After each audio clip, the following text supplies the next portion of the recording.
Nitwa Ntakirutimana Pascal, nkorera ikinyamakuru Iwacu. Haraheze iminsi mikeya umushikiranganje ajejwe imigenderanire n'ibindi bihugu w'igihugu cy'u Rwanda yagirije igisirikare cy'u Burundi ko kiriko kirifatanya n'imigwi iri kiragwanira muri Kongo. Iyo migwi nayo ikabigendera ku vyiyumviro yise vya genocide. Mu bijanye n'imigenderanire ico ni icagiriza gikomeye cyane. Mwavuze ko mwabaye abagwanyi namwebwe murabizi.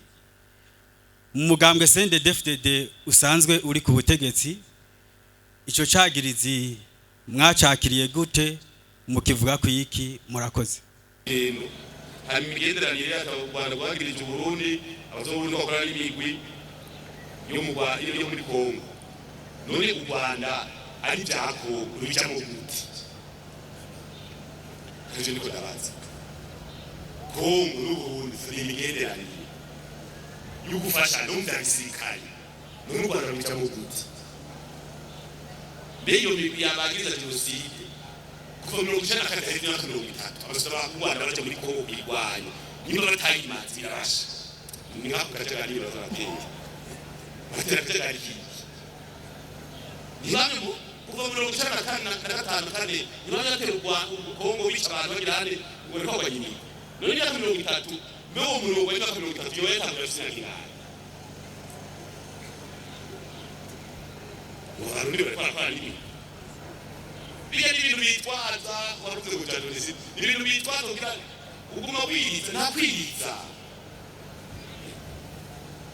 Nesi nakamirongo itatu kane kageze.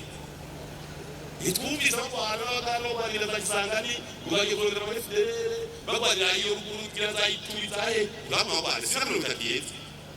Kubera aba Burundi bafite imigenderanire na Kongo bariko barafashanya ega nakubwira cyo kukwiti muze munaje mu fasha.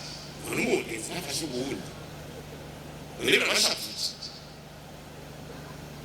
None ubu sapura kubibi igihugu cy'iwabo gifite umupaka ibyo hakurya no bigiye cyo kwiga cyangwa bari rero ntugire ngo abavuga ngo urabona ngo kubera haje mu genocide ito ndetse ndaba twabo uzaba yishi umutekano mu Burundi mwese napanye kwiba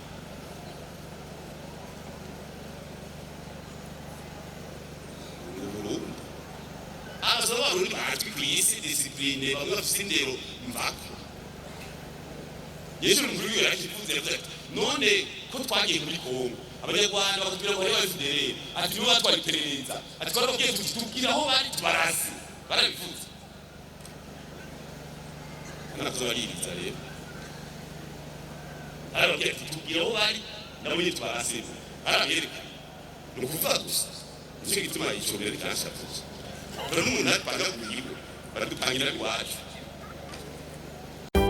Radio